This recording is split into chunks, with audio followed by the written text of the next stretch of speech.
Нашата Македонија крие премногу тајни кои можат да бидат цел на научни истражувања, а и своевидни туристички атракции. Сите македонци знаат какви се убавини поседува нашата мила Македонија, и од оние прочуените, а и од оние скриените кои се раи за телото и душата. Но вистинското прашање е колку се знае за тоа какви се мистерии крие Македонија. Македонија можеби е најмистична земја уште од незините почетоци, ако тоа може да се нарече уште и од античко време. За жал во Македонија не постои таква технологија со која би можеле да се испитаат ваквите феномени. Но зошто не се обрне повеќе внимание на пропагандата за истиот низ целиот свет? Тоа може да ни го зајакне туризмот, како и да ја подобри финансиската состојба на целата наша држава. Еден Лох Нес не е ништо посебно да не постоеше легендата за Неси која не се знае дали е вистинска. И ова се дел од нашите природни убавини кои денеска ќе ви ги представам.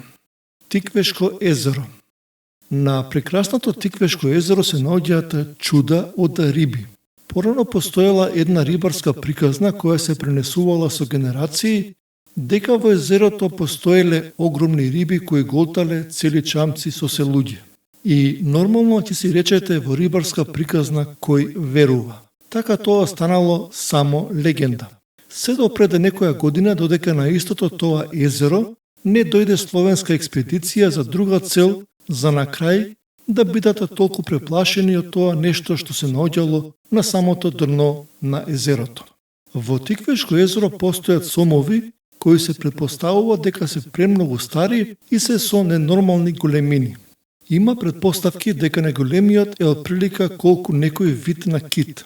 Не постојат такви кранови кои би можеле да ги извадат од дното на езерото, но ете желбата и амбицијата понекогаш врадуваат со плод и еден од тие чуда е изваден од дното на езерото и истиот е со големина на чамец. Истиот тој беше поставен на плоштадот во Скопје. Бидејќи сомовите се мрзеливи суштества кои само за да се прехранат излагаат на површината, ја отвараат устата и чекаат нешто да влезе. Може би ако сте на ова езеро, еден ден ќе видите еден ваков сом кој сигурно би ви го одземал здивот. За разлика од Неси, овие сомови на вистина постојат и туристите со повеќе среќа можат на вистина да видат едно вакво чудно животно. Кога сме веќе кај митовите и легендите, македонската историја е преполна со исти. Имаме толку многу волшебни шуми и пештери, гори, езера и мистични тврдини. Секој си има своја приказна и легенда, исполнета со митски суштества која е убава да се чуе и како за крај убаво да се спакува и секако продаде. Понатаму. Планината Кожув. Планината Кожув е полна со мистерии. Треба ли веднаш да се каже дека рудникот Алшар на планината Кожув кај Кавадарци во изминативе години и децении е веќе доволно истражен за да се донесат релевантни научни заклучоци. Во негово изобилство ја има талиумовата руда лорандит, која е природен детектор на неутрино, честичка која од Сонцето до Земјата патува цели 8 секунди.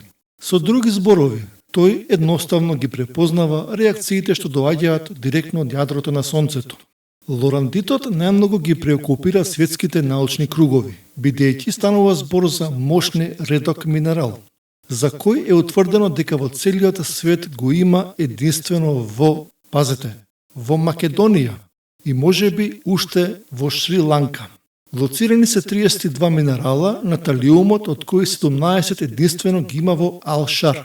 Во него исто така има и злато. Некои тврдат околу 20 тони, чија вредност се проценува на околу 150 милиони евра, потоа антимон, хром и бакар. Денес постои само едно отворено окно, кое се наоѓа на 25 метри во планината. Ходникот е долг 300 метри, а постои и вертикален за вентилација. Постојат легенди за минералот лорандит кои се поврзани со Александар Македонски. Наводно, тој прв ја открил неговата моќ, па неговата фаланга ги примачкувала своите штитови со овој минерал. Во битките кои тој ги водел, секогаш точно напладне и со движење на војската од запад кон исток се јавувал силен одблесок од штитовите кои ја засклепувал противничката војска. Со тоа и се поврзуваат успесите на Александар Македонски. Тоа пак се поврзува и со изгравираното сонце на Нив, она нашето од Кутлеш, па оттаму и култот на македонците спрема сонцето. Легендата не е научно потврдена, само се знае дека рудникот Алшар бил активен и во антиката.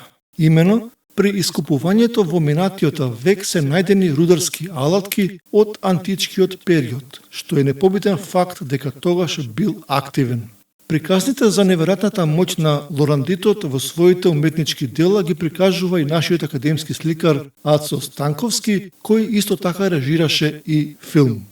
Ако ова уште е мистерија, сигурно не е дрвото кое вирее само на кожув и за кој претпоставувам не сте чуле. Дрвото се вика гол човек, баш поради фактот што нема кора на стеблото на дрвото. Составено е само од срцевина и има боја на човечка кожа. Интересно е тоа што ова дрво ја менува својата боја.